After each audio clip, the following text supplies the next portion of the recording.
Game number 1, ladies and gentlemen. We are in the winners match, actually, and we have the Google boys against mYinsanity. So mYinsanity was successful against Infinity Gaming, and Google, of course, taking the series against Virtus Pro a bit earlier.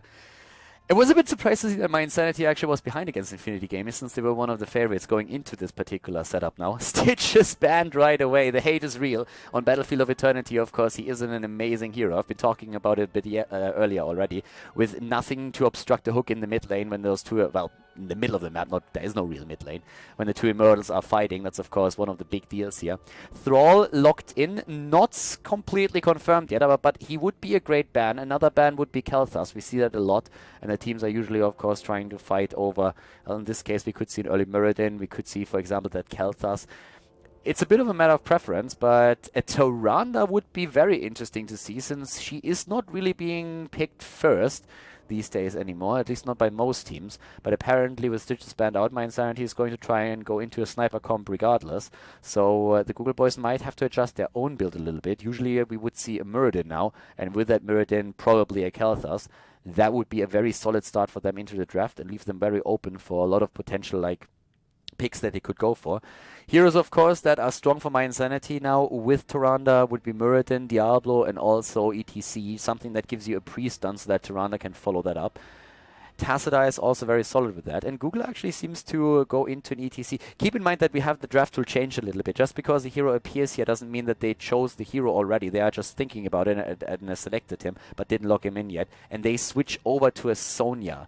Now, we know that the Google boys, they really love their Sonya. They play a lot of Sonya and Muradin at the beginning of the draft.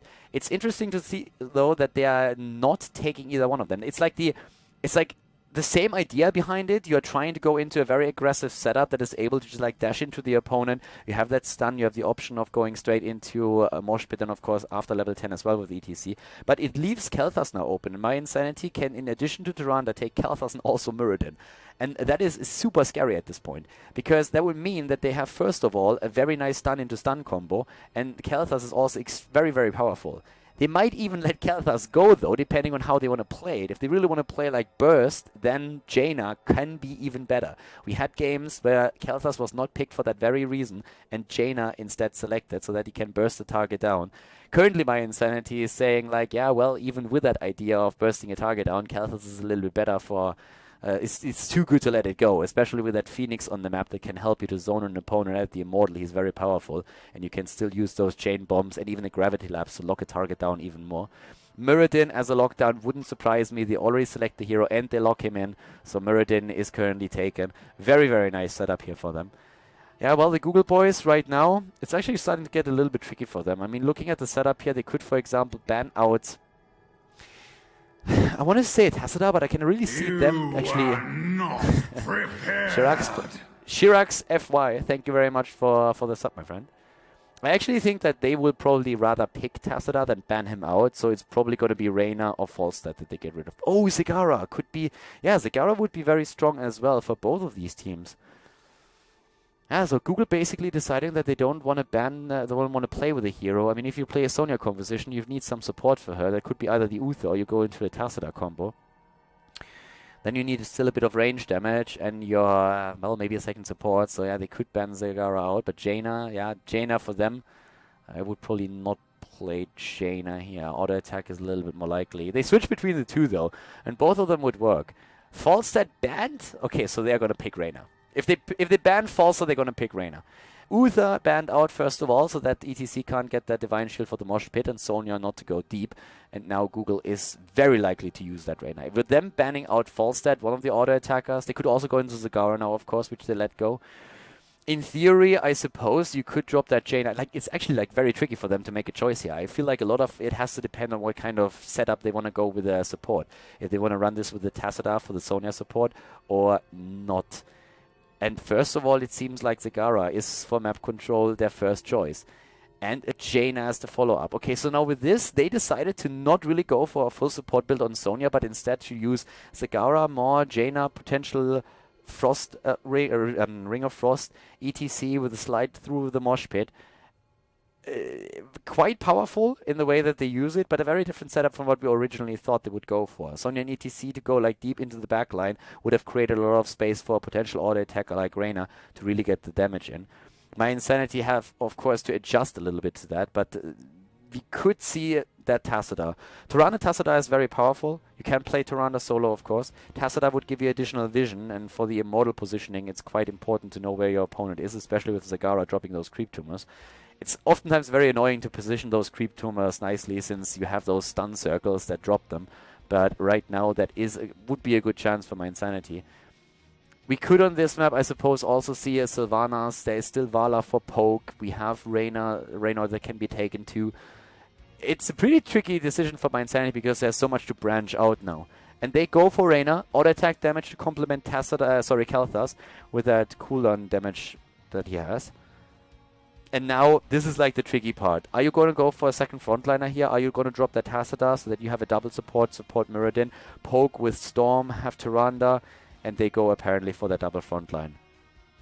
That works too. I mean, you can go for Johanna here. Tassadar would have worked very well too, because you have then the double support role that you can use. It gives you zoning opportunities with a force wall as well, but Johanna, of course, creates just like a little bit more space for the backline if you have two heroes peeling. That's the one problem that you have with a Muradin solo at the front line. You might keep him alive, but if the opponent gets past him, then you're in a little bit of trouble, and especially with Sonya. Once Sonya is on Kalthas or Tyrande or Reyna, they're not going to do anything anymore. So for Google, it's support time now, and well, I suppose their best option is... And A would go into Malfurion here to try and get rid of a little bit of the damage that Kalthas has. Tassadar is very popular in Europe as a solo support. The other option would be a Charism. And Tassadar is taken. Okay. Tassadar taken. I mean, Tassadar as a solo support is actually extremely popular in Europe. It's for me personally, it's very interesting to see these comms just unfolding in front of me. And then afterwards reading other comments on Twitch or on YouTube with like a lot of the comments of people that watch not really understanding how Tassadar can be played as a solo support. The cool thing about Tassadar is that he's extremely powerful with Kala's Embrace's level 7 talent. And it is very, very common to see him as a solo support by now. After the Tyrande changes, you oftentimes see Tassadar plus Tyrande, but Tassadar is so strong as a solo support that some teams actually pick him nearly exclusively as their only healer, and he gets even target banned occasionally, for example, against the Sandwich Monkey. So it's a pretty powerful setup that they have here. We're going to go into game number 1 and find out if mYinsanity can take down the Google boys or if it's going to end in favor of the Russian team here. Battlefield of Eternity is our first map, so let's jump in right away and find out which team is going to take the lead here in the winners match at the end of the Storm playoffs. Game on, ladies and gentlemen! We have our match starting, and as you can see, it is now the winners match in Group C of the end of the Storm playoffs. We have mYinsanity going up against the Google boys, and to the left side of the map, we have Darkmok on Muradin, Blumbia on Johanna, Splendor on Tyrande. We see Hazops and Kalthas, and Norok on Reyna. To the right side of the map, the Google boys, after taking down Virtus.pro in their first match today, with Fixie against on Zagara, their main Zagara player here. Mopsio is playing Sonya. We have Stalk on ETC, Unstable on Jaina, and Andilendi on Tassadar. So pretty solid setup here, an early Stitches ban even. And I mean, looking at the talents, we have now Give Me More taken on Reyna as this level 1 talent. No real need. Oh, look at that. Already we have the Space Leoric mount in play. If you can't afford a Vulture, you're going to get that Space Leoric mount. Looks actually pretty sweet, and we have immediately just like the spin. Darkmok already jumping around a little bit. So Johanna as the solo hero up at the top, and of course Zagara is the counterpart. Zagara usually left solo on any map. We see her with great vision here. She's also chosen on Infernal Shrines a lot. We see her nearly exclusively played or banned on a map like, especially Dragonshire, where she's usually taken the top lane as well. With the level 1, we have also Warpaint taken on the Sonya. So with Sonya, it's really oftentimes still Shot of Fury. You see Block on level 1, Warpaint. All of those talents are absolutely viable depending on how exactly you play it. With Leeching Plasma on level 4 on Tassadar, you oftentimes see Warpaints that Sonya has an immense amount of, of just like regeneration in that sense of like Life Leech. The rest of the talents here pretty much standard of what you would usually see. Already the attempt to just like push mYinsanity back a bit by Google down in the bot lane. Didn't really work out thus far. But yeah, just like both of the teams playing pretty solid here. As already mentioned before, they played against each other in the Spring Championship qualifier, and the Google boys were able to win it. So mYinsanity First of all, they want revenge, and also they want to make sure that they're not falling into a trap here. They know exactly how strong their opponent is. Sphyxia already attempting to grant them the vision on the map. We see in the middle of the map already a few of those creep tumors, which is incredibly important now that the mortal is starting to spawn. And with a vision of the middle of the map, you have also, of course, the control over what exactly your opponent is doing. If you know the positioning of your opponent, you can react accordingly, either push your own, push the opponent's immortal, defend your own. So there's always a few things that you can do. A lot of engage here already. 4 versus 4. Dark Morg mobs you with the whirlwind now that the stuns are out. Was waiting for those. Nice blizzard here. Nurok actually taking a lot of damage with this. And has to move up to the top now. So Reyna very careful. We already saw Sphyxia attempting to defend. He's just poking from a distance. And it is really a bit of a race that we are seeing now. But so far, Google boys were actually a bit better. They dropped a bit more damage in. The halftime show has already started. And now the positioning, yeah, it's just going to be a race. It's going to be a pretty race between them, and they are going straight for it. And so far, the Google boys are definitely winning. I mean, yeah, Condemn is going to stop them for a moment, but as you can already tell, mYinsanity is just not fast enough with the damage output to change things here. The first Immortal ends up in the hands of the Google boys. It's not really too much of a big deal, but it usually gives you a slight leading experience. First Immortal goes through, I would say, 2 towers. It's mostly the wall that falls. Most of the time you don't get much more than that, but already now the commitment at the bot lane. Because the problem, of course, is that we have mYinsanity rotating towards the Immortal lane, right? I mean, they need something to take it down. So that leaves the bot lane defended by only 1 hero that has the soak experience, and therefore Andilendi and the 2 others can start to drop also a few structures over here. So up to the top we see with Sphyxia and Unstable, 2 great heroes from poke from range. But only one of those towers, 2 of the towers very low, none falling though, and instead it's Jaina that is going to fall. At the bottom lane, we had 1 tower eliminated, so that Immortal didn't really do anything. That Immortal did do jack shit, to be quite frank. I mean, up at the top lane, there's a gate that has been destroyed. Big whooping deal. And now they can just simply go for a few of those camps after they took Jaina out and turned this into a 5 versus 4 situation. That's a very solid situation, actually, for mYinsanity, considering that they lost the first Immortal. The first one usually doesn't do too much, but at least it gives you a bit of a lead. And we still see, yeah, we see the Google boys ahead, but it's quite negligible at this point. So we have now double neck guitar taken, focus attack on Sonya. Sonya already waiting for an opportunity to go for Dark Morg here maybe. And Laws of Hope for Johanna, a great sustain talent to take for her. Pierce on Tyrande after the Rangers mark. Very interesting combo actually, considering that she is played as a solo support. I would have bet that they are going for a complete cooldown reduction build and use also Empower on level 1. Pierce suggests that at least on level 16 we are going to see Ranger, so that they get some more damage out of that.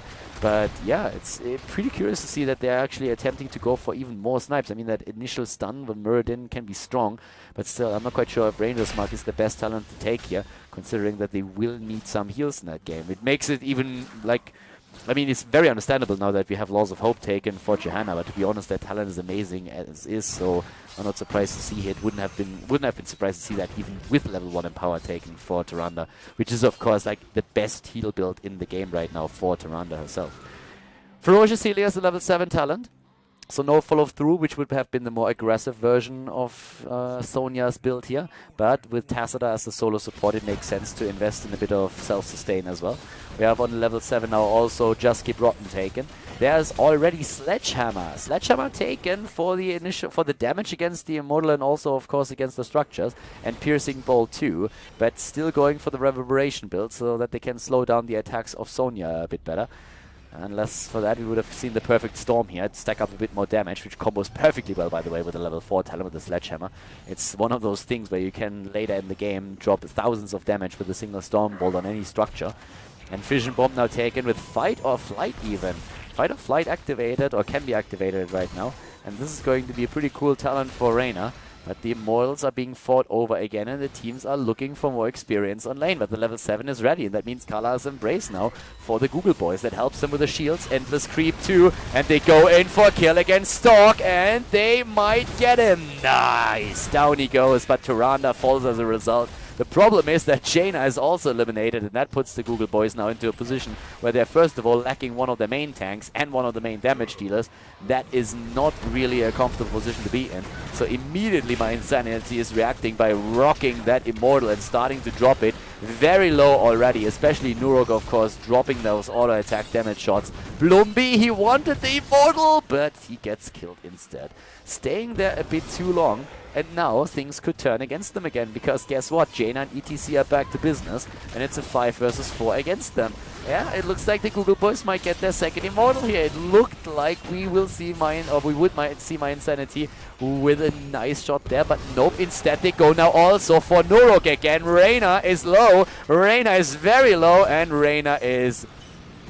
What? Is surviving? No way. Splendor is able to heal him up again, and that shot just came in a bit too late. Very, very, very well played here, actually, on the side of the Google boys. I really thought they would lose out on the Immortal after they lost these two heroes. But then, well, Muradin moves in a bit too deep, stays too long, and they take him down, get the kill. And now we have the movements to the bottom of the map, and they start to go in once again. Unstable, Sphyxy, they're just trying to guard this a bit, but there's very little that they can do. There's just way too much of a commitment by mYinsanity to defend against it, so they are just moving away for now. At the top lane, we're seeing Stork, mopsio, and Andilendi still in position, trying to get a bit out of this too. Level 10 is now going to drop a slight lead in experience, and therefore a bit of a timing window that they might be able to use to drop a target down here at the bot lane. They could dive that forward. 10 isn't there yet. Now we have it. But they haven't really picked it yet. So there's the force wall. More. We have, of course, again, Mosh Pit, Wrath of the Berserker, and Ring of Frost taken. They could really combo most of this off a very nice Mosh Pit. Even, of course, well, or more. Like, get that more in. ETC slides through, hits the Mosh Pit. Ring of Frost hits home as well. Blizzard drops. That's a ton of damage. So you have to have one more combo that you can rely upon. But it's not as easy to hit as you might think. That Maw alone is going to be very difficult to hit. 3-man, 4-man Maws are not really all that common. But maybe if they clump up once, they can get that chance. Reyna making the adjustment here, actually, going for Reyna's Raiders instead of the Hyperion. So we see a bit more single target damage. That's going to put a lot of pressure on Sonya and the front line in general. But if he gets a good flank off, he could easily take down Zagara, let's say, or Jaina. Blessed Shield taken. Of course, Phoenix, I mean, still the talent for Hazops Kalthas. And the team's still looking for an angle. I mean, with the positioning that we have here, you still see the entire time that the backline is basically mounted up. So they're all just waiting for an opportunity to jump in. It's only ETC at the front line that was basically off his mount. Everybody else was waiting for a chance to jump in. It wasn't so much about like dropping the minion wave as to try and really get a jump on the opponent's team and drop one of those heroes. 3 kills against 2. Blumby's moving in at the top, but both of the teams are also taking care of their bruiser camp to the left and to the right side. And the creep spat at this point is really beautiful. This is very, very cool to see. Sphyxy is playing just an amazing Zagara, and he's making sure that the vision is nearly complete here. And with that, of course, we have Google in a situation where they have perfect vision of what's going on. They see the rotations happening, they see the positioning of the opponent, and they are also able to once again pressure that Immortal first. mYinsanity lost half the hit points. Here comes the Banshees. They're starting to put pressure on Stork. Now Andilendi trying to zone them out. Yeah, they have to be careful, but the first Banshee is already gone. And the second one is about to fall as well. That ultimate didn't get any value whatsoever. And now it's in a 60-second cooldown, whereas all of the heroic abilities on the side of the Google boys are up. That's not really the position that you want to be in. So now they can easily go for another Immortal, and mYinsanity is really starting to suffer here a bit. Again, nice damage against Splendor. Also, now we have Shadowstalk in cooldown. 2 of the abilities in cooldown, 2 of the important abilities in cooldown. They try to move in. Here comes the Force Wall, isolating them already a little bit. Zagara and ETC are both waiting for a chance to use their heroics here to get things started. mopsio hasn't used the Wrath of the Berserker yet either, and neither did Johanna. Well, they start to just like... I mean, they just skirt the edges currently of the Immortal, and they still drop a bit of damage. Every now and then, there comes a Roach in, there comes a new Hydralisk, something. Jaina is now starting to move in as well and can drop that Blizzard. They're actually moving back to well up, and they still have a camp pushing that top lane. Jaina moved down to the bottom lane to defend this one. Hazops has to move in now, and that's the chance now to go straight in, and that's exactly what Google does. With Kalthas gone, they start to move in. Here comes the Mosh Pit. Only against one, gets stunned out immediately. That didn't go well for Stork. He jumps in again. mopsio is low. Darkmook, on the other hand, is following it up. And here comes that stun attempt again. ETC low. Shadowstalk is back to action. They use it, but they kill first of all against Jaina. And now mYinsanity is about to drop Stalk. They kill ETC. And that allows them to go in once again. They were waiting long for Kalthas to be away. And they nearly got that Immortal, but now mYinsanity with a double kill is in a perfect position to just turn this around. The problem is that their Immortal is already so low that it's going to be very tricky for them to just like save him long enough. And Mopsio is already on the heels of Darkmok trying to take the Dwarf down. Johanna is going for her best Paladin shout, but is she going to be able to defend this? It's a bit doubtful, but now Anlendi's Fixie and Mopsio all dropping this. And it is another Immortal for the Google boys. But to be fair, considering how low they had that Immortal already, this could have been way worse for mYinsanity. mYinsanity is even slightly ahead in experience. It's not going to hold though, especially with that fort now falling. But we have no fort left up at the top lane, so the structural advantage that we see for the red team is pretty significant. And this Immortal is going to push this even further. Level 13 talents are going to help with this. A Mystical Spear taken. We're seeing again ETC for the synergy between a Just Keep Rockin' and Groupies. He's going for that straight. So he's going to have that mini Relentless and at the same time healing his allies. That's going to help. But the Chain Bombs are now in play. And so it's also a Relentless Eater again. So Reyna with a very well adjusted build here. Give me more on level 1, having Fight or Flight on level 7 and Relentless Eater on 13. Very difficult to take him down. It's not going to be a priority target for long. They are probably going to attempt to eliminate, well, Kalthas for now. But Hazard's had great positioning in most of these fights so far. Overflowing Light has been claimed. We have also now Johanna with a Burning Rage. That helps, of course, against Sagara. Again, the commitment here at the bottom lane, and that keep is nearly down. But again, the Reyna's Raiders in play. The Banshees are starting to move in. Maw is not hitting a lot here. And now Stork will very... Oh, nice! Force Wall. Stork actually gets Storm Ball. That was on the way back. There should be another shield in a few seconds. And yeah, Andy Lendy is able to keep everybody alive for now. So Tassadar as a solo support is once again doing his job. That cooldown reduction on his shield and the rest of the adjustments that Blizzard made like 2 or 3 patches ago really made him suddenly very viable as a solo support. Oftentimes you see him still with Tyrande, but in this case he's playing this very well. Let's give you a bit of an idea of like the support numbers here. Tassadar is currently at 29,000 and Tyrande is at 17,000. So it was a little bit different the way that it works here. On one hand you have the shields and the leeching plasma heal, and the other side you have those in-fight Shadowstalk heals and the heals with Overflowing Light themselves. Keep in mind also though that we had a bit of a nerf to Overflowing Light. Instead of like 35% extra heal, you get now 30%. It's only 5%, but over time it really matters. Like, it is a difference. We still have the Google boys slightly ahead in this game. It's still like this back-to-back fight match that we see between the two teams. And considering the recent history between them, this is actually like a very fun game to watch. Because mYinsanity, as I already said, they are very, very eager to redeem themselves for the loss that they suffered at the hands of their opponent.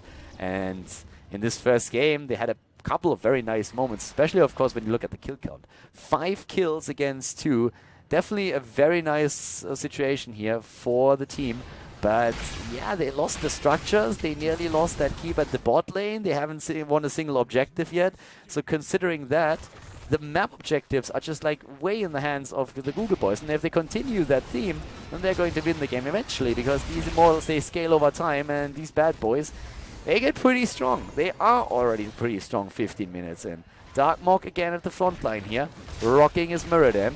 And here comes Norok, not utilizing Reyna's Raiders yet. We don't see the Banshees, and the snipe against the keep at the bot lane with Mopsio and Unstable. Just trying to buy a bit of time. Great move over here. The Immortal is being attacked now, of course. But level 16, that would be great for the Ghoul Boys. If they get a bit more experience, which is why Jaina actually stayed in lane a bit longer, then they will get the extra talent. Jaina is still down here. She's still trying to get the XP. And she is going to bring them incredibly close to level 16. The Immortal is still at roughly 80% hit points here, 70-80%. Level 16 any moment now, and that would be all that Jaina needs to really make this work. There it is. Now they can try and go in. Uh-oh, Hazorps! Hazorps in a really bad spot. Ring of Frost being used. Kalthas is down. Positioning this time not perfect. Here comes ETC. He's going to slide through this. Mosh pitting it as well. Nope, he goes for the mosh pit immediately and is stunned down afterwards. They go for Nurok regardless, and that's the second kill for them. Double kill against mYinsanity. This could be game. They don't even go for the Immortal right now. They're trying to get a few more kills in. Andy Lendy is currently there. Moves away in the last moment. He has, of course, the Dimensional Warp now. Blumby is dead. Unstable on the other side of the wall is going for Splendor. Dropping the hit points once more. Stalker and Mopsy are already going through the wall. They go for the kill and they get it. They rock that level 16 talent with the imposing presence with the Brute expansion, and now they simply go for a core. Who needs Immortals if you can kill that core as is? Reyna, on the other hand, is going to be back in 4 seconds, and Hazobs is already trying to defend here. No level 16 yet. Muradin is dead, and well, this is more or less the conclusion. The Catapults are already firing their shots as well. Reyna's Raiders moving in, trying to drop Jaina, but this game is over. The Google Boys, they are taking game number 1 against mYinsanity in the winners match at the Group C in the ETS playoffs in Europe.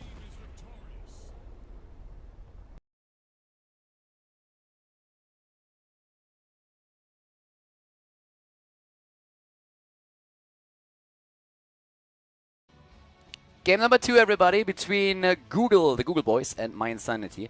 And, well, Thrall looks, yeah, he's an insta-ban here. Tomb of the Spider Queen is the map, and mYinsanity is, of course, down in the series. So they could ban out Kel'Thas here. It's actually a couple of things that you can really get rid of. There is the strong rotation between the middle and the top, which is, of course, in favor of a stun lockdown combination of your opponent's team. Then you would try to ban out something along the lines of Muradin, of Tyrande. But considering the space where you fight and like the battles there here themselves, Kel'Thas is just so powerful. He helps you with the deep push against all of those web weavers. He's very, very good with everything else. But yeah, it's a matter of preference then in the end. But all 3 of these bans are incredibly powerful. You can get off all for them. Last time they banned Stitches, you can ban him here too, since he is extremely strong when you are trying to turn in. Stitches moves in, has maybe vision because of a Zagara, because of a Tacita, and just like simply drops the hook in there and steals you away. So in those moments, it's incredibly sweet to have a Stitches around. And mYinsanity, for the very same reasons, ban him out on the last map. Of course, Battlefield of Eternity is very good for Stitches, but so can Tomb of the Spider Queen be. They go for the Tyrande ban, though. It's actually one of the few teams in the European scene that I know that still bans Tyrande. And Google is reacting with an immediate pick on Zagara and saying, like, yeah, thank you very much. They have Sphyxia on Zagara, and he's incredibly strong on the hero. And usually on this map here in particular, of course, you have all of that, like, pushing power as well at the bot lane. Then normally you have the vision on the map for the turn-in points. Oftentimes an opponent's team reacts with a Tacita at some point, but first of all, mYinsanity is probably going to lock down Kel'Thas here. No, they're not. They're actually doing that. They're going for Tacita. With the Kel'Thas? I mean, I really think that Kel'Thas is for them incredible here. But they make sure that they have a counterplay to Zagara. Much, much earlier than I was expected. I thought they would try to go for him, but not as a first pick. So for me personally, that's very cool to see that. It's Tacita Kel'Thas apparently. They haven't really locked him in yet, but they're currently thinking, of course, about him. And yes, they get him. So it's pretty funny to actually see that they commit to Tacita this early. As I said, he's a great support in general, even as a solo support, and with the vision that you have on the map, thanks to Oracle, he's great. But there is that Stitches that we have been talking about as a potential ban, and Diablo as well. Now, that is once more very, very powerful in the sense that you have, first of all, wave clear on both of these heroes. I mean, as Stitches, we have seen the Google Boys go into the slam build on this map too, even though with Hungry for More you have, of course, the chance to get a ton of stacks here. But you can play that with an AoE build. Diablo has pretty solid siege damage as well if you skill him that way. So with that, we have the 2 of them plus Zagara. There's a lot of pressure there. Could theoretically even head into a Sylvanas at some point, but it's also a very aggressive setup in the sense that you have a lot of engage. And mYinsanity is banning out Jaina. With Cho'Gall being banned here, okay, so apparently the Google Boys know something that we don't, and mYinsanity has apparently... Did they scrim with Cho'Gall? They might have, but yeah, interestingly enough, Cho'Gall is banned out. Now, I didn't see that coming at all. Like, for a moment, I really thought that there was, again, like a bug on the clean feed, but nobody is saying anything, and these these picks look pretty solid to me. So apparently, the Google boys know something that I don't and have maybe like played a couple of scrims against mYinsanity. I'm definitely going to ask what that was. The other explanation is that it's a bullshit ban. You don't really want to ban anything out, but I don't really believe that as the second ban. There's so many things that you can take away from your opponent that I really believe that this is a legit target ban against mYinsanity. But I'm going to double check before the game starts, or they are trolling. But I don't really think that you troll in the winner's match. I mean, I wouldn't do that. So we have Sonya and Uther picked. Uther Tacita. Wow. Now, that is support. Like, that is a ton of support. And, of course, makes it very easy to play a solo tank here. Sonya, in my personal book, is still more of a bruiser melee assassin type than anything else. I don't really see her as a tank, even though she's declared a warrior. Falstad as one of the heroes. Support still missing here for the Google boys. And, well, they could go... Ooh, Morales with Falstad, that would be quite naughty. They can play that. I mean, unless Sonya takes leap, Morales should be very safe in that backline, considering that Stitches and Diablo are there. Two heroes that can hook, that can slow, that can also like then dash in, stun targets, slam them around. Morales should be very, very safe in this setup, and Falstad is going to be very happy about the stim drone. Actually, like, looking at that, I would have let, like, even if Cho'Gall would have been picked, I would have got to let him through Falstad with a Giant Killer, and then you have Morales going straight for the stim drone. Think about that for a moment. Dear Cho'Gall, you're not going to make it in, like, for, like, 2 seconds. So mYinsanity, they need another frontliner, and they could go into a Johanna now, I suppose, which has the added wave clear. Leoric is often played on this map too, but I don't really like I'm not the biggest fan of like a Leoric plus Sonya combination. Then again, Stitches and Diablo have the health pool where you could use Leoric with a Drain Hope. Muradin is also around, and as a last pick, he would be great. But yeah, Muradin and Johanna would probably be the best picks here. And they go into a Muradin now, so they have Muradin still. The damage is mainly going to come from Sonya and Kathas, but Tacita can, of course, drop his own Storms as well. It's going to be tricky, to be honest with you. I mean, like, that setup that we see for Google is very strong with Zagara and Falstad for the damage. Stitches, especially Diablo. Stitches and Diablo are actually two tanks that have very, very solid hero damage as well, thanks to those AoEs. So it's all about the control against Sonya, I suppose, and how well they can keep Morales alive. I suppose that Sonya could... I really think that Sonya could go for leap here. With the support that they have, Tacita and Uther, I would really think about going leap against Morales and trying to jump in with Muradin, get a stun, Sonya with a follow-up stun, and then try to drop Morales before anything else happens. I mean, either way, it's game number 2, so Tomb of the Spider Queen is the map, and let's jump in and find out together what these boys are skilling as their heroic abilities and which team is going to take it, if Google is able to take out mYinsanity with a 2-0, or if mYinsanity jumps back in the best of 3 series and forces game number 3. Game number 2 on Tomb of the Spider Queen. And well, guys, I already double-checked, and Cho'Gall was indeed a target ban against mYinsanity. I'm going to talk about this in a second, but let's introduce the players first. To the left side of the map, we have mYinsanity, down 1 game in the best of 3 series with Darkmok on Sonya, Splendor on Uther, Blumbi on Muradin, Nurok on Tacita, and Hazops on Kathas again. To the right side of the map, currently seeing Militem Morales played by the Google boys. Unstable, rocking the hero here. Mopsy on Stitches, Stalk on Diablo, Andilendi on Falstad, and Sphyxy on Zagara. And well, apparently these two teams scrimmed quite a bit, and Cho'Gall was played by mYinsanity, Darkmok and Blumbi apparently on Cho'Gall, and from what I was told, they annihilated Virtus Pro with those two, so that was a legit ban that we saw there, a target ban against mYinsanity. Pretty cool to see that, and it of course opens up the chance that we're going to see Cho'Gall in the European meta soon enough, especially with Blizzard currently thinking about a couple of Cho'Gall buffs in the PTR. We have Unstable dropping out of the game, and that gives us a chance to talk about a few things, which is actually really nice because I was already running out of time here. So we have Morales, all right? So the cool thing what we have here, first of all, we have a Morales playing on the side of Virtus Pro, which is, sorry, not Virtus Pro, but the Google boys, which is, of course, pretty important here.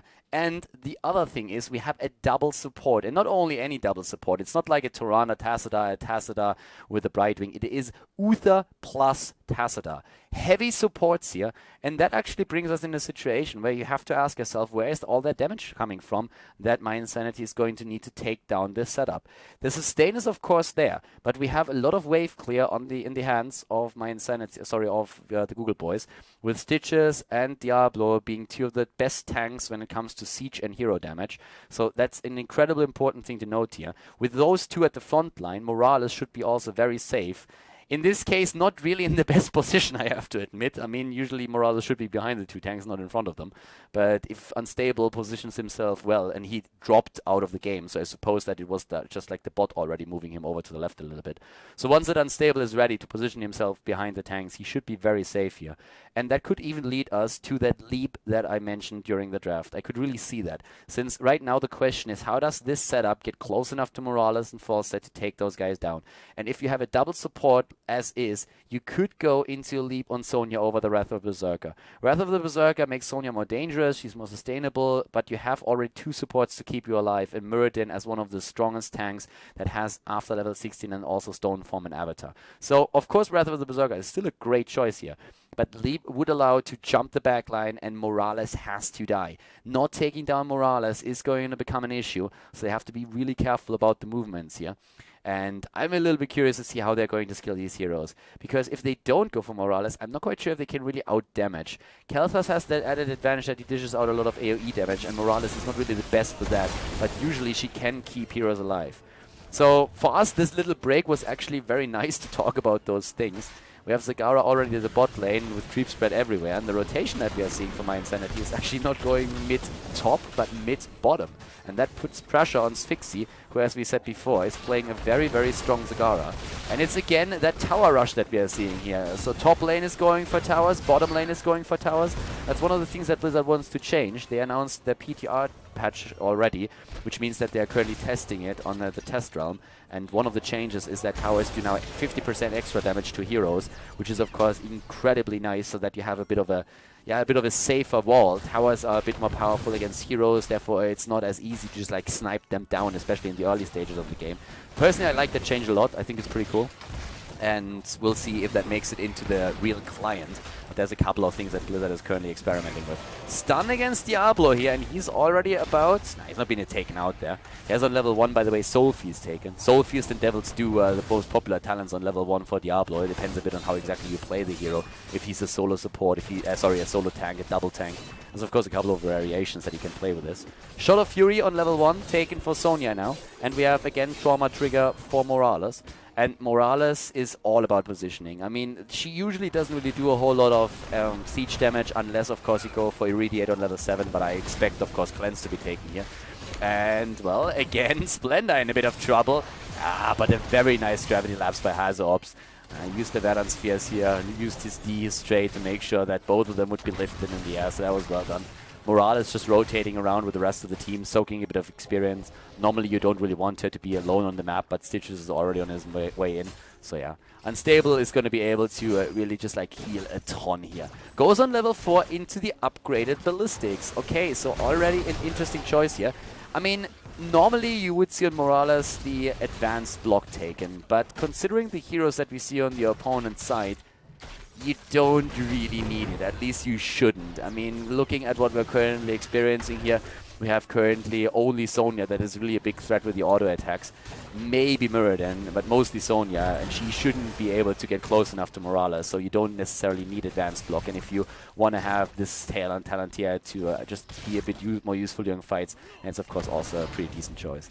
There's so much to talk about right now, I don't even know where to start. We have currently, there was a patch announced already today, and I'm not 100% certain if it's already live. It was mostly changes to heroic abilities that we usually don't see. It should not have live updated. It might be in... Oh, the kill against Sonya here. Very well done. Oh, Nandi Lendi moving away.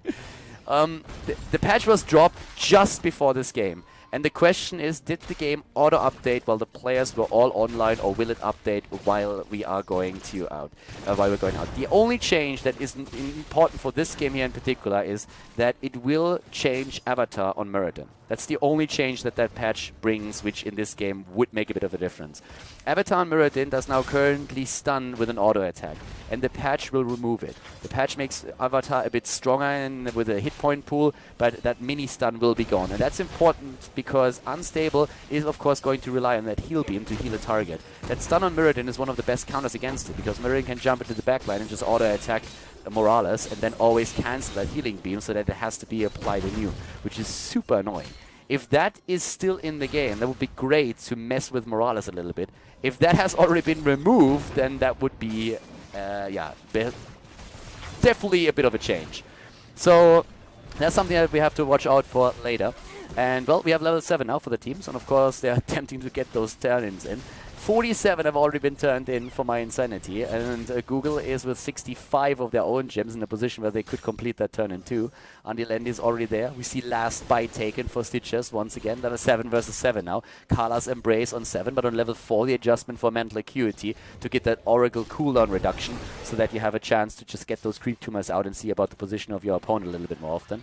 Guarding the turn-in spot, that's what most of these guys are doing, but Darkmog wants to turn in, and Unstable drops just the last moment a grenade to prevent that, but there's the turn-in, and this time it's successful. That Hammerang is too late, Andilendi nearly dying for it, and therefore we have the first Web Weaver wave for the blue team. It's all okay for the red team as long as they don't die now and lose these gems, and that's of course the biggest threat. So nice job by mYinsanity. We have, by the way, on level 4 and on level 1, once again, like the slam talents taken for Stitches. So even on a map where you get a lot of globes for Hungry for More, no increased hit point pool. Quite the opposite. We have at the same time now the push at the bot lane already, hitting very hard. There's the cleanse on both heroes as already expected. So here comes again the grenade, starting to move in, stuns against Diablo, and the Lord of Terror is pretty terrified right now. He's trying to rush away. Actually, he's putting Sonya in trouble first of all. Gets still healed by Unstable. Good job there by Morales. Keeping her in the back is absolute key right now. And we have a cooldown reduction for Zagara and for Diablo with the battle momentum as both of the teams are jumping in once again. Of course, the Web Weavers are pushing the mid lane and the top lane, but down here, it's quite a bit of action. Morales gets stunned, has to apply that heal beam again. Still a little of mana on her side, so she will be able to keep Stalk alive. Just to give you a bit of an idea, of course, I mean, the heal already on Morales at 15,000. Compare that to Uther's 9,000, and you pretty much know where this is headed. She is going to get a lot of healing power out of this one. Up at the top lane at the same time now, another Web Weaver wave has been defeated against. We didn't see, well, we see one kill. One kill is all that we saw so far in the game. Not much more besides that. Only Sonya died once. But let's see how the bot lane is going to be defended now, because we have again mYinsanity pushing with 5 heroes. They try to really capitalize on this, but of course the turn-ins are ready for the red team, and they nearly have a double turn-in at this point. They're missing 13, actually they're missing 10. 10 more gems for double turn-in. At this point, it's only another 8. So if they get rid of all of those, that would be amazing for them. And they are going to try, I can tell you that much. I mean, they're already moving for both of these turn-in points as we speak. And mYinsanity is attempting to head into level 10 a bit faster so that they get the heroic ability to make sure that they can deny that. But yeah, it's just movements all out on the map, trying to make sure that nobody turns in. Andilendi has only 10 of those. The rest of the team is in the middle. There's the level 10 abilities. Apocalypse, Putrid Bile, Stim Drone, of course. False are going to be happy about it. Mighty Gust, and no talent taken yet for Zagara, but it's going to be more. They start to move in once again. Wrath of the Berserker has been chosen for Sonya. No leap. Our hopes and dreams are crushed by mYinsanity. That hook against Snowrock. Nearly hitting. In comes the Force Wall. We have Avatar, Divine Shield, and Phoenix taken. And they start to turn in again. They try to go for it once more. The same is happening up at the top. Stalk! Splendor is cancelling that out. Again, a nice Force Wall here. Mobs in a bit of trouble. Mighty Gust used. But they can't turn in. mYinsanity is doing a great job when it comes to prevent the turn-ins here. And they already have 26 of their gems turned in on their own. Zagara is moving in again. The rotations are amazing of mYinsanity. I'm liking this a lot. They're always able to make sure that they double check what's happening. They see what's going on. Oracle and Mental Acuity are helping them, of course. And then they just deny the turn-ins the entire time. Stalk, Unstable, and Mopsio, they're starting to move down to the bottom again, but Nuruk is already waiting. Hits that Stormbolt. There comes at least, one stun, 2 stuns. Dimensional Shift being used. Splendor in a bit of trouble. A lot of damage hitting him. Putrid Bile used, and that should be the turn-in. That should be it now. One turned in. Oh, and again, Nurok. What an annoying bastard there. Look at that. Always there, always studying them out. Well played by him. Very well done. But now he's very low in hit points and he will have to move back. And this is the chance they've been waiting for. mopsio is finally getting rid of a few of those gems. And that's the red Web Weaver wave that is going to hit next. And they still have 76 gems. So they can go for the second turn in if they don't lose those. They have Falstad at the top lane. Still in play. I mean, we have more into Apocalypse still as a setup, and let's not forget about that Stim Drone. Once that Falstad is getting really ready with his Seasoned Marksman stacks, he's going to dish out so much damage, and especially Muradin is going to hate his life later on. I can promise you that much. He is going to hate it. Bottom lane, Web Weaver is being defended against quite easily. Up here in the mid lane, on the other hand, we already have a bit of a push happening with Stalk and mopsio. Unstable is keeping as far away from the rest of the team as he can, especially, of course, Muradin is a hero that he hates right now. And there's the Gara in the mid lane. The towers are down, and Google in a slight lead in experience at this point. They start to go for the towers. Falstad at the top is already aiming straight for the fort, but over here it's a 5 versus 4 now in favor of mYinsanity. They go for mopsio, is being healed, and there comes the Apocalypse. He's trying to zone them. They jump in again. No more in this case. It was not the Wombo combo attempt. It was Apocalypse to save the retreat. And now Falstad is with them. But the top lane fort has been eliminated, and the Web Weaver is still pushing, going through the tower. And that gives a very significant lead to Team Google. The Google boys here. GoogleIshetZont. Probably pronounced the wrong way. Doesn't really matter. It's like Google is looking for an umbrella. One of those silly names that Stork comes up with. Andy Lendy and his boys have 96 gems now. They're going to try and turn in again, and the level 13 that they are going to hit soon is going to help them a lot. And the mid lane already, Nuruk in a bit of additional pressure. Level 13 any moment now, and there we have it. Here comes that hook again. At level 13 talents now. We have after Fire Devil, now Firestorm taking the couples. No, intensive care over the couples therapy. So even more heals in this case. And the reduction on the mana costs. Okay. We have also Giant Killer for Falstad. Happy times for him. Not so happy times for Muradin right now. The Dwarf is not going to like this. And we have level 13 with the red Web Weaver waves descending now for them to push in harder. And it's still missing for mYinsanity, and they need it for Khaldor.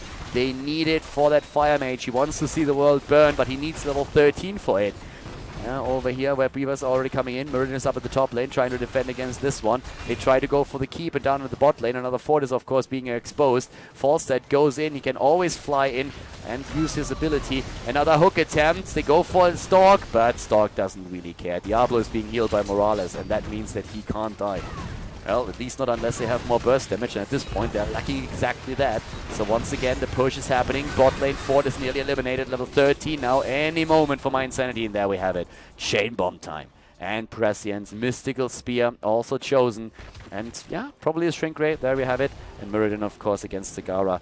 Not only relying on Oracle here, but using that additional AoE damage thanks to the Burning Rage. Give you a bit of an update here also on the talents. I mean, right now the points, 41,000 heals on Morales. We have Uther on 19,000, and we are seeing Tassadar with those shields on 18,000. So Morales for the win, at least for now. The girl is doing pretty well. So bot lane has to be defended against. Top lane, oh-ho! Look at that. Ballsy, a little bit too ballsy. Uh-oh, the throw pit, and here comes the Wrath of the Berserker. They're trying to go for it. Apocalypse is ready, just saying. Nice force wall here, more used. Apocalypse, a little bit too early. Morales is dead. Andy Lendy is dying as well. And oh my god, like what a disaster. What a fail. Oh my god. Oh, what were they thinking? Oh, God. I mean, Google was thinking, oh, God, we love this game so much. We want to play a third map. Let's go for the boss at the worst time when our opponent is right there. They started the boss, kept it aggroed, even though they were already attacked before the boss even, like, was moving.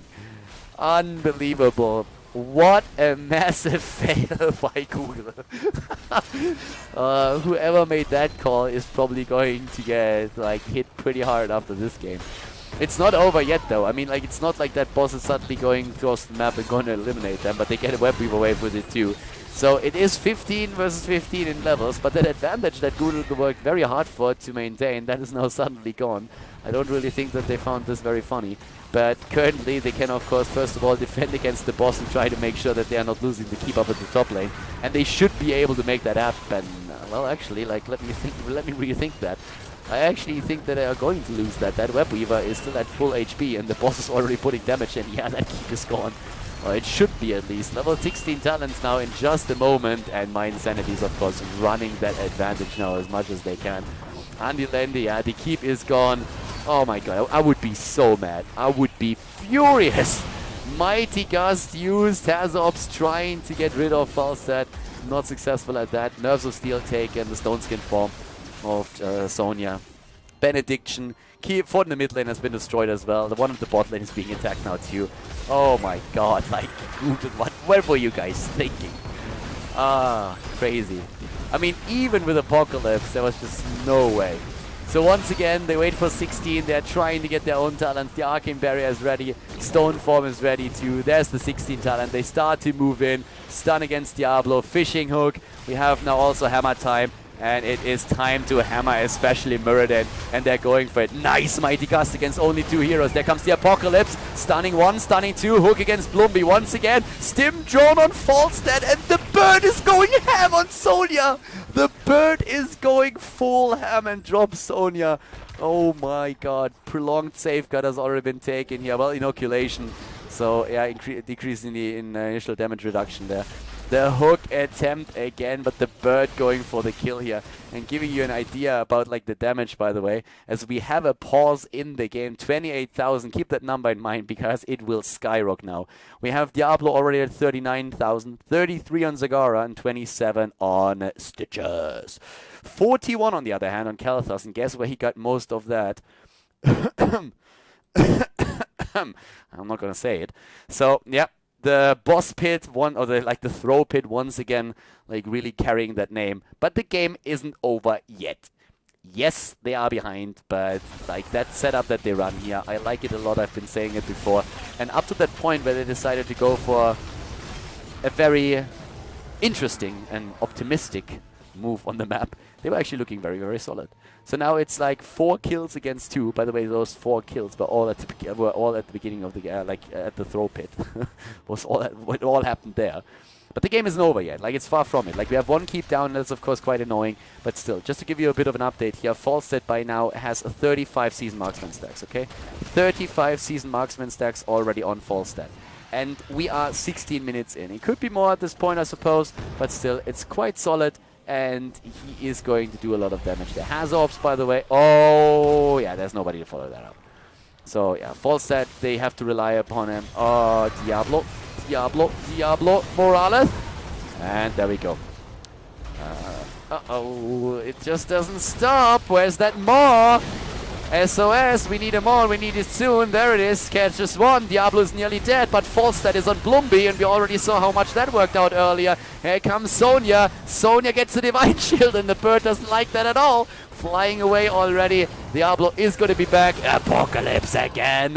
And they go for Blumby. The kill. Stitches is dead though, but Diablo is back too. Diablo can dash in maybe against Hazorps. He doesn't do it yet. Yeah, well, Andy Landy here. Let's double check the damage, by the way, on Falstad. Falstad is now at 37,000. 1 fight and he got 10,000 more damage. We have 6 kills against 3 now overall. Well, 2 of the tanks are still gone. And now, of course, there's the defense against the Web Weavers. That is the most important part here. Besides that, we have also a pretty significant damage boost on the side of Kalthus. He gained 7,000 extra damage after that last fight, but you can really tell that Falstad is starting to snowball a bit. So if they can keep that game alive a little bit longer and not lose keeps here, they might be able to make something happen. Dark Mog already, oh my god, like Mighty Gusted and stunned out, and Falstad moving in, but maybe a bit too deep.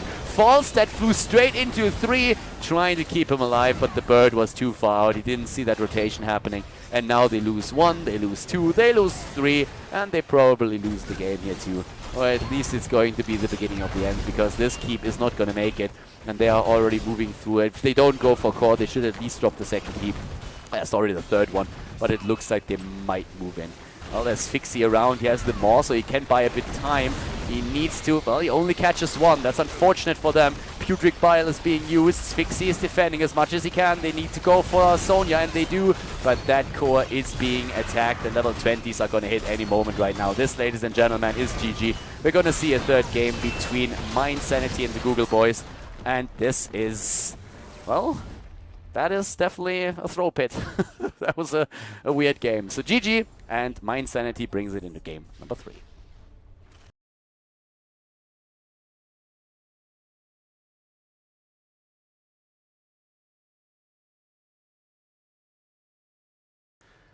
Game number 3, after the pretty big boss fail of the Google boys, and the second game is going to take place on Infernal Shrines. And we have mYinsanity with the first ban here, and it looks like they are going to get rid of that Tyrande again. They seem to hate her still.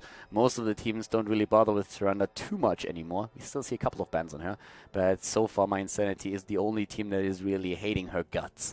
In the last game, we actually saw a ban on Cho'Gall, which was pretty fun, and I have high hopes that at some point we're going to see mYinsanity bring the hero in play in an actual game and him not being banned out. It's not really a bit surprised, though, that Google is currently thinking about a ban on Thrall. They haven't locked him down yet, but they have selected him as a ban.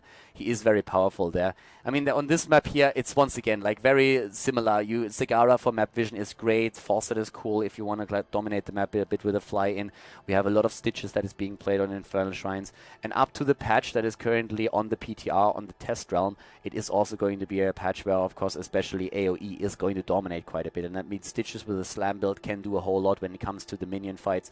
You can also, of course, see the same thing with Johanna that can go into Eternal Retaliation on level 4. Unless, of course, you need Laws of Hope because you have just not the perfect support lineup. And Google, yeah, that's Zagara. As I said, she is amazing. But what do you ban out? Thrall is great. Zagara is good too. Thrall combos well with ETC. It's a pretty tricky choice here for Google, but the two heroes are definitely the ones that they are looking at right now. And they decide in favor of banning out Zagara, and that allows mYinsanity, I think for the first time now, to actually lock Thrall down if they want him.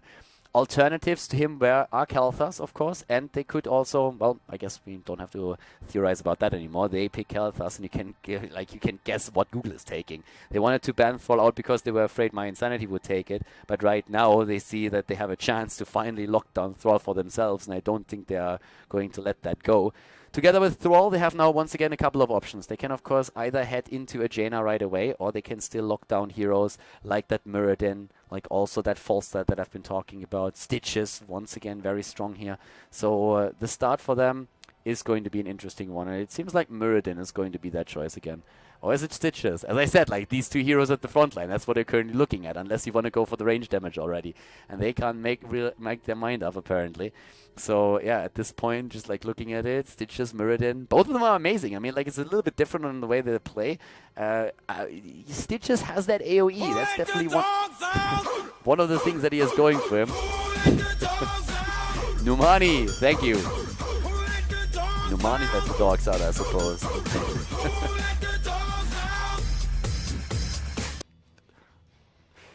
Well, first of all, thanks again for that. We have Johanna now picked for mYinsanity and Sonya, so a lot of AoE. So Stitches in the end has won out over the potential Muradin, and with the Stitches taken, they have a bit more AoE, and again, they need to, of course, like ban a few heroes here. They are apparently really leaning towards banning another frontliner, and I find that surprising. Yeah, that makes more sense. Going into an Uther ban is a little bit more logical than banning out a second frontliner here, even if mYinsanity tries to run it with a very heavy frontline and adds another tank. You want to get rid of something like Uther that combos so well with Sonya. mYinsanity with the ban on Tassadar here now, also again, of course, for Vision and the support for Thrall in particular. Google, Jaina, I would like it. If they lock that down, that would be great for them. They have already Stitches for the initial hook. 7-sided strike apparently as a combo is what they are leaning for. Thrall can, of course, use that wolf to lock a target down as well. And mYinsanity to round things up, I mean, at this point, they can think about, I suppose, like in supports, when you look at the support lineup, we have already a fair amount of supports actually like banned out, with Uzat, Hazard, and Tyrande being gotten rid of. Charism has been picked, so in supports, you could still head into... It's a bit tricky at this point, actually, like right now. We could still see a Morales here. Brightwing would supply shields and everything. Arcane Precision got buffed a little bit for some AoE. I don't like him Malfurion against the Stitches. Brightwing has the mobility with the Blink heal that would really help him. Morales has a problem with getting hooked as well, but would be a solid support for Sonya in the backline. It's actually tricky with the support at this point. I mean, you can go even into, I suppose, a Rhaegar with a Sonya. Rhaegar has nice... It's unfortunate that we don't have the PTR changes for Rhaegar that make him a very different hero. But right now, we still have the Lightning Shield for Sonya, potentially the Burst Heal as well. Rhaegar or Brightwing would probably what I would lean towards in this scenario. I keep thinking that I forgot about a healer. I forgot someone, didn't I? Well, either way, it's going to be a bit annoying for them. A bit more range damage could also help in this case. We still have Reyna and also Falstad around. Yeah, they seem to go for Morales. Yeah, as I said, I like Morales. I could have seen a Rhaegar even, but Rhaegar is not really popular in Europe. In North America, I'm personally convinced that we would have seen a Rhaegar lockdown here. But Morales can be strong. Again, Morales has bigger problems being hooked than Rhaegar, I suppose. And a second tank, once again. Triple tank, more or less. So, triple heroes at the front line. That helps them against the Stitches hooks, I assume. I mean, Johanna can get away, Muradin can get away, Sonya can kill them, basically, if she gets some support here and doesn't get bursted down immediately. Muradin here works for them, and, well, for Google, they go into Diablo. It's like very tanky what both of the teams are playing here. Thrall, Stitches, Diablo. No more range damage for Google, really? I mean, I guess going up against 3 tanks with only Thrall and Stitches is a bit of a commitment, but you have a Charism at the front line too. They could still head into a Falstad or into a Reyna and go for Giant Kill on level 13. That would be very strong against the setup that we're seeing for mYinsanity. I would actually like that. But if Diablo has AoE, he has also, of course, again, like that Initiate that you want and that combos with Jaina. So both of the teams go into a very melee-heavy setup. Google boys more so than mYinsanity, since they're also running that Charism. But this is a very aggressive setup that both of the teams are playing here. So that's going to be a pretty solid game, actually. It's going to be a very interesting game. I can't even remember when we've the last time seen such a heavy melee composition on Infernal Shrines in particular. Oftentimes teams are trying to go for a little bit more poke, like add a Vala, for example, to the setup that can just simply add that multi-shot, for example. And you have a couple of other options with that Reyna here. You can use the Hyperion, zone the opponent out a bit, but in this game it's all about the brawl up at the front line. Now we're going to jump in and we'll find out which team is going to advance to the round of 8 immediately and which team is going to drop into the consolation match. Where Virtus Pro is also waiting because they were able to take down Infinity Gaming with a 2-0. So guys, let's jump straight in. Infernal Shrines is map number 3. Game on, ladies and gentlemen. Game number 3, the Google boys going up against mYinsanity. And to the right side of the map, it is Google looking for an umbrella in Russian. Playing Stalk on Diablo, Sphyxia on Thrall, we have Unstable on Charism, Andilendi on Jaina, and Mopsio on Stitches. To the right side of the map, Morales. She needs to be very careful of these hooks. Splendor playing her here for Team mYinsanity. We have Darkmog on Sonya, Nuruk on Johanna, Hazops on Kelthas, and Blumby on Muradin. As already said, these teams met during the Spring Championship qualifier, and back then the Google boys took it and won, so it's a bit of a mini grudge match between them. mYinsanity wants revenge, and they have a chance to get that now. But a very brawly setup here for the two teams. Soul Feast level 1 on Diablo. Already Diablo, the target of attention. And I mean, like, looking at the setup that we see at this point for the Google boys, in theory, just saying, I mean, I don't really believe in it until I see it, but in theory, we could see backdraft on Kelthas.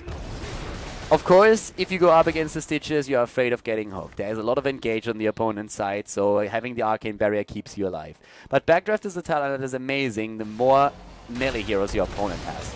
And there's only one hero in the entire setup that we see for the Google boys that is ranged, and that is, of course, Jaina. So you could theoretically try and go into Backdraft and just simply say, Morales is going to keep me alive, and we have 3 frontliners as well that should always be able to peel for me and to block any incoming hooks. So if you're confident enough that you can make that happen, then you could go into Backdraft here. That being said, Arcane Barrier is an amazing talent and is most likely going to be the choice of Hazops. But there can be an adjustment, just saying. In terms of the talents so far, though, we have on level 1, first of all, the Shot of Fury taken. 1 minute and 30... So, Thrall actually taken out of the top lane now with Blumby and Darkmog here. In 5 seconds, the first Infernal Shrine is going to be announced. We have also now, again, the Slam build on Stitchers. Makes, of course, sense since you want to go for those minions on the map and win the objective, and therefore the extra damage on the Slam is going to help you a lot. So, Thrall down at the top lane. Sonya was doing very solid damage, and then as Muradin came in, it was just like a bit too much to handle. So I think it wasn't Muradin, was it? Yeah, Muradin, Blomby came in. So they already go straight for that shrine, and they don't even wait for level 4. They have Johanna still moving from one lane to another, trying to get level 4. But the same is also attempted now by Google. Yeah, there comes Blomby. Doesn't even have to hop away, just walks away. Splendor's there. That's, of course, the priority target for these hooks. If they get a good hook on him, that can turn a fight for sure. But now it's 20 against 0 minions with that first Punisher. What are we going to see? Yes, Eternal Retaliation, of course, for Johanna. With Morales in play, you can definitely go for that. You don't have to go for the Laws of Hope. Still heroes on all 3 lanes, and Nurok is starting to get experience as much as he can. Morales even waiting in the mid lane to get a little bit. We are seeing with those auto-attackers now an adjustment as a level 4 talent for Morales. It is the advanced block that has been taken here. Double Chain Lightning committed on level 1 and on level 4 for Thrall. And we have now also Healing Ward taken. Snowstorm plus Putrid Ground are the talents. The Punisher is in play and is of course going to try to go up through that top lane fort. Yeah, the team that wins here is going to the round of 8 immediately. Group C, 2 teams of course advance out of those 4 in Group C. And well, the team that loses is going up against Virtus Pro for the last slot in the consolation match. Azorps got taken out, and well, he got basically just sandwiched by 3 heroes here. Doesn't probably feel too good. But yeah, so he is dead, down for the count, and they have to like wait until he's back so that they have finally some flame damage in the game again. Again, on Muradin, by the way, the adjustment on level 4 going Sledgehammer over the additional Thunderclap talent. Down to the bottom lane, Andilendi still rotating around, trying to just like make sure that he doesn't die against Nurok or anybody else. This is of course like the big threat. I mean, if you're alone in the lane as the only range man as a squishy and you know that your opponent has this many melee heroes, once they are on you, you are more or less dead. You don't really have an escape here. So you need to be incredibly careful how you position yourself here, and oftentimes we'll see the players just sit on the mount in range of experience and not even do anything, at least in the early stages.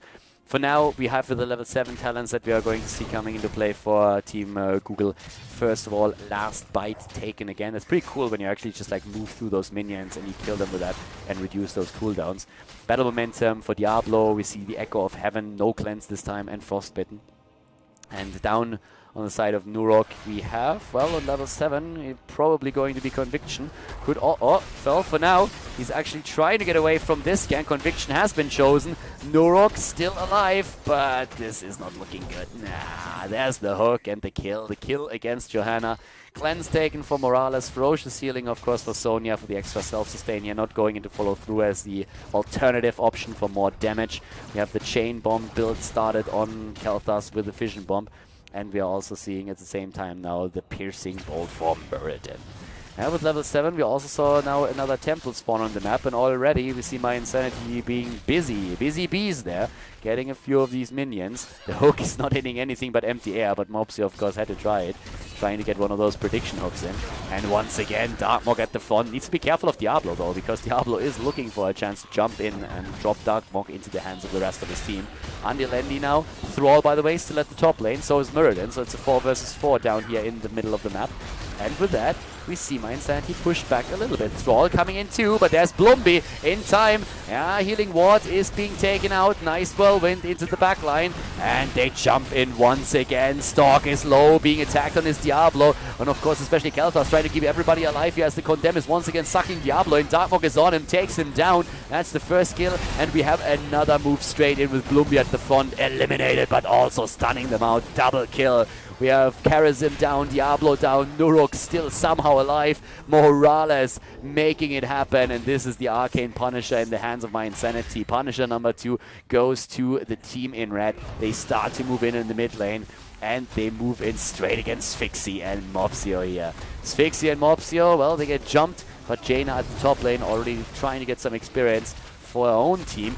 Level 10s, they are threatening when they are ready with already Phoenix being used. They want to keep or the fort, and they are very likely to at least damage it a bit more. We have also the stim drone now, of course, taken. I suppose that's something that especially Sonya is going to be pretty happy about in the later stages of the game. There's not really too many auto-attack heroes that could benefit from the stim drone. So Sonya, it's going to be. We have Unstable still trying to poke a little bit down here. Karazim jumping in and trying to go for damage always reminds me of that Carbot video that they made when Illidan was attempting to kill stuff and just didn't do any damage, but was really, really putting in the effort. That's how Karazim sometimes looks like when he jumps in and just like tries to get 1,000 hits in and nothing really happens, especially when Morales is healing the target. It's always looking kind of funny. 3 kills versus 3, and again the jump again has ops. So Apocalypse used, but has ops is down. Apocalypse didn't really do too much there. They get the kill against Kalthas though, and that was all that they needed. We have also a lot of heroic abilities used, but the Thrall isn't there. Oh no, oh my god, the Ragdoll is being thrown to the other end of the map. Well done. The kill for a kill. Thrall is coming in. He still has a Sundering ready, and so does Unstable regarding heroic abilities. Sundering, not used yet. Blumby is there. Thrall doesn't use anything yet. They wait for the jump, and there it is, but he's way too far out and already healed up by Splendor again, who's out of mana and has to, of course, go back to base to take care of that problem. 4 kills against 4 kills, so I would say that this is actually one of the closest games that the two teams played here thus far. Very interesting match indeed, especially, of course, with that big throw there on map number 2. But Google, they are still playing this pretty solid. But they lost both of the objectives, so that, of course, puts them in a bit of an awkward spot when it comes to the structures. Haven't lost any fort yet, but yeah, the towers are down, of course. So overall, Google's still doing fairly well when it comes to the experience, and this is another opportunity to get a Punisher here. This time it's going to be a Mortar Punisher that is going to run down through the lanes. And the teams are starting to go straight for it. Mopsio is waiting for a hook, and oh, this is it! Morales! Morales hooked, and Morales is dead. No more heals, and here comes the 7-sided strike. Well played, and the immediate retreat, or at least the attempt to retreat, on the side of mYinsanity. The hook, oh, that play. Mopsio with the best hook ever. Like, getting that in was so important. If Morales is getting hooked, then the fight is lost, and mYinsanity, they knew it. They moved away immediately after Morales died and said, okay, boys, we have no chance of winning this anymore. Without the heal, we cannot follow this up. They lost also Sonya then on the way back. The double kill and nearly level 13 on the side of the Google boys. And that allows them now to get the Punisher, and we have that Mortar Punisher going straight through the portal, starting to move in, and this bad boy is starting to do some serious work, especially, of course, since he's assisted by a team that can rely on the level 13 talent now. That means, again, Firestorm taken after the Fire Devil on level 4, so the synergy between the two talents here. Oh, Thrall in a bit of trouble here, not only a little bit. Well, at this point, he doesn't have problems anymore because he's dead. Oh, look at that. Look at the level 13 talent here for Thrall. Interesting. He goes immediately for the cooldown reduction. Now, I didn't see that one coming. I haven't seen that like in ages, actually, that talent. So, interesting to see that. Thrall dead, so he had quite some time to think about what he would take there. Therefore, I would say that's definitely not a misclick. I mean, sometimes you misclick a talent. It happened. I mean, we've even seen misclick on heroic abilities, which should never happen, but, well, we all know that sometimes just things don't go as planned. But in this case, he was the one that was dead for a couple of seconds, so there was no real rush for him to pick a talent here. So, it looks like this is going to be a legit talent. That a cooldown reduction on hero impact. I guess that allows you to, on a chase, to really chase a few more heroes down. If they get that momentum, that would work. Level 13 talents with the Chain Bomb now chosen. And we have Muradin still waiting for his talent. I mean, usually we would say that he goes for the extra damage on his Thunderclap. We have seen adjustments with the Burning Rage, especially when you are playing against the Zagara. On this map, it will also make sense, since you get the additional siege damage against the minions on those shrines when you fight for the objective. So you could go for Burning Rage for sure. Hold Your Ground taken for Johanna, which is also a pretty sweet talent. Double Relentless, by the way, in Karazim and also Stitches, so it's all about like survivability for them.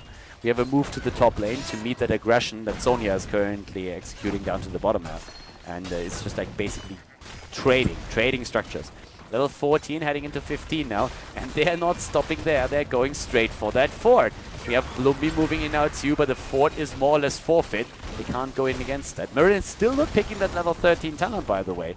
I'm not sure that he forgot about it. I don't see a reason why you would wait with the level 13 talent. I mean, either you go for the extra damage with Area of Effect with Burning Rage, or you go for the Thunderclap. There it is. Goes for the Thunder Strike. Once again, Stork being pressured out a little bit. The Chain Bombs are a threat by now, especially against this heavy melee setup here that we see for the Google boys. Now we have a 5 versus 5 up at the top lane, and of course now camps again taken. Talking camps, we have a lot of camps claimed by mYinsanity. Bot lane is pushing in with the Khaldor camp. Mid lane, we see the same picture, but they want level 16 ideally before that shrine is there. And with those waves moving in, it's very likely that they're going to get the extra talent, and that would be horrible for mYinsanity because it more or less means that they miss out on another objective. And, well, 11 minutes, 12 minutes in, that's a little bit more significant than losing one of the early game punishers. So right now, Thrall even waiting over here. 16 talents taken. Thrall, after that adjustment with the Restless Wolves, is going into the Tempest Fury. Circle of Life, Northern Exposure. And mYinsanity, they have to move back. They're going to trade structures for it. They're going to move to the bot lane, going to claim that fort because they know that they can, and they're going to give up that Punisher. And to make matters even worse, it's an Arcane Punisher. That is super annoying right now. Now, Diablo could go into opposing presence here. Or Rampage. Oh, or even threatening Keep now. Naughty. Trying to threaten the Keep as well and forcing a few B-backs, and that's exactly what happens. So they B back to base, but they're probably going to leave at least one of these two tanks over here. Yeah, it's going to be Diablo. And the wall is gone. So they move back. They're going to pretty nice, interrupting the town portals here. But yeah, level 16 versus 16 now. But Diablo, of course, claimed that punish already, and it's moving through the mid lane. Inoculation has been taken as a level 16 talent. On 13 Spell Shield, by the way, for Morales. Not Couples Therapy, not the increased healing like Intensive Care, but instead the Spell Shield. And once again, here comes the move. 7-sided strike already used. The kill against Morales. Well played. That's what you need to do. The hook, the kill, immediately the 7-sided strike against the isolated target. That was exactly what they needed. Great kills. Mirrodin down, Morales down, and the Arcane Punisher moving through the middle. A disaster for mYinsanity. Once again, this is really tricky for them to defend now. They will lose that keep. I just don't see it survive here. Arcane Barrier has been chosen. Oh, nice Iron Skin used on the side of Johanna, dodging that particular hook. And once again, we have them pushing in. 18 versus 16. The Google boys, so strong right now. They go for Norok. He is moving back, but just barely. And how far are they going to go with this? 4 seconds until Morales is back. 5 seconds for Murden. They can't really do too much. They go back now. This time they don't overextend. They remember what happened the last time that they were trying to go a bit too aggressive, especially with that boss move, of course, on map number 2. But for now, we have everybody just like starting to move in against the camps again. So camp after camp, there's 3 on the map that they can take right now. They took the first Khaldor camp. Unstable jumps over. Nuruk is still waiting if he can maybe go in. Blessed Shield is not ready, so he can't use that to stun somebody. He's still in cooldown on it. He needs to try and maybe get in range for a Condemn, but I don't really think that they want to do that now. Oh, again! The hook, the jump, Karazim using his ult. These hooks are scary. They are so scary right now. Uh-oh, Diablo. Are we going to see Apocalypse? Nah, he doesn't have to use it here.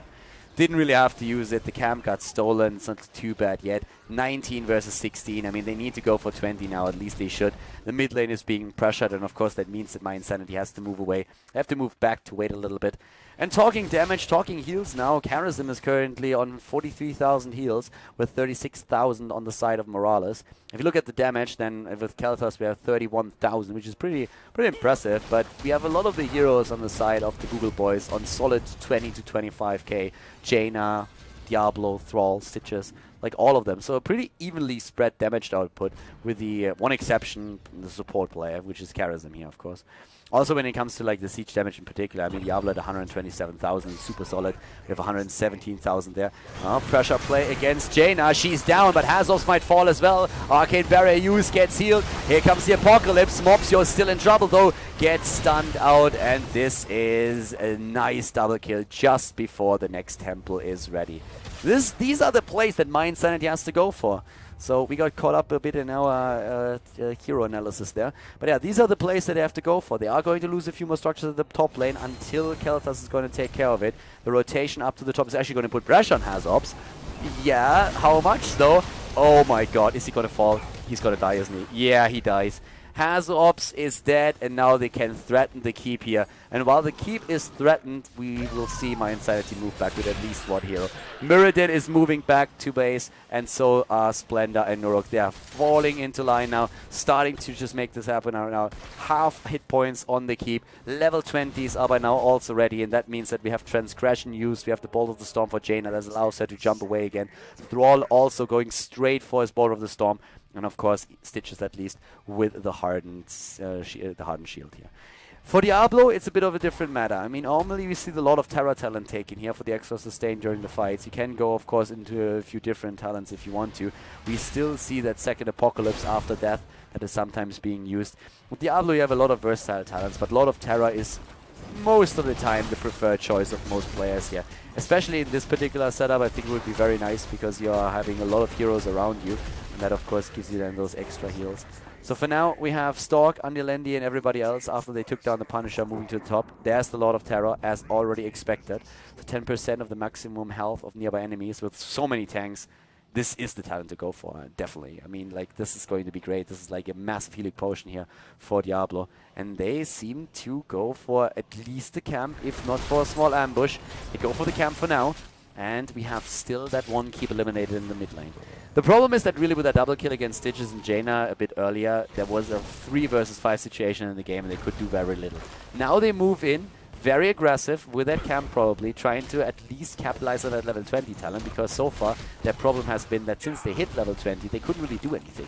A lot of the advantage that they had before in experience is now gone, and on 20 versus 20 talent, it's not going to matter anymore. So if they get a good shot off, then maybe now, with that level 20, trying to take down that keep. If they can make that happen, it would be the second one, and they try. They already hit again. Oh, there comes the move. Apocalypse being used. Transgression as well. They go in for the kill. Diablo is in the middle of things, going for Splendor, and Morales is about to die. She's down. Nurok is down as well. If they get Hazorbs, then it's lights out, and yes, they will, don't they?